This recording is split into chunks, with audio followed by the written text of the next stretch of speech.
नमस्कार, आप देख रहे हैं न्यूज़ 18 का डिजिटल प्लेटफॉर्म। आपके साथ मैं हूं पारुल तिवारी। तमिलनाडु के नए मुख्यमंत्री के तौर पर टीवी के चीफ थलपति विजय शनिवार को चेन्नई के नेहरू स्टेडियम में मुख्यमंत्री पद की शपथ ग्रहण करेंगे। शुक्रवार को पूरे दिन चली सियासी गहमा-गहमी के बाद टीवीके के लिए दोपहर बाद गुड न्यूज सामने आई। समर्थन मिलने के बाद विजय तीसरी बार राज्यपाल से मिले और समर्थन के पत्र को सौंपा। तमिलनाडु विधानसभा चुनाव करिश्माई प्रदर्शन करने वाले टीवीके के प्रमुख थलपति विजय शनिवार को सीएम की शपथ लेंगे। शुक्रवार का दिन तमिलनाडु की राजनीति के लिए गहमा गहमी वाला रहा। सत्ता की चाबी लेकर बैठी सीपीआई, सीपीआईएम और वीसीके जैसे ही विजय को समर्थन देने का ऐलान किया, वैसे ही गम में डूबे टीवीके समर्थक जश्न में डूब गए। शाम 6 बजे के बाद थलपति विजय अपने आवास से निकलकर राज्यपाल राजेंद्र विश्वनाथ आलेकर से मिलने पहुंचे। विजय ने राज्यपाल से मुलाकात में उन्हें अन्य दलों के समर्थन की चिट्ठी सौंपी। इसके बाद विजय के शपथ लेने का रास्ता साफ हो गया। द्रविड़ राजनीति के लिए जाने जाने वाले तमिलनाडु में विजय की अगुवाई वाली टीवीके बदलाव का प्रतीक बनकर उभरी है। टीवीके चीफ विजय को सीपीआई, सीपीएम, वीसीके और आईयूएमएल ने समर्थक देने का ऐलान किया है।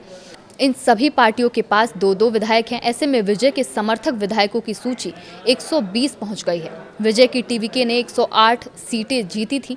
कांग्रेस के समर्थन के बाद ये संख्या 113 हो गई थी। विजय को एक सीट छोड़ने की स्थिति में ये संख्या 112 रह जाती। 4 नई पार्टियों के समर्थन ने विजय को बहुमत के आंकड़े यानी 118 से आगे पहुंचा दिया है। वाम दलों ने विजय को बिना शर्त समर्थन देने का ऐलान किया है।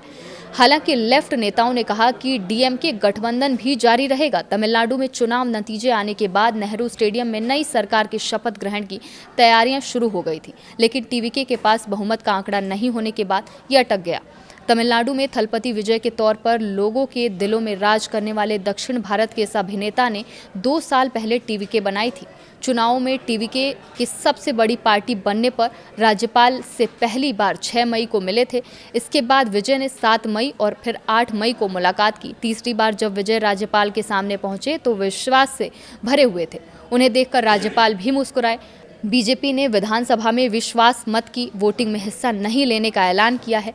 बीजेपी को तमिलनाडु चुनाव में 1 सीट मिली है।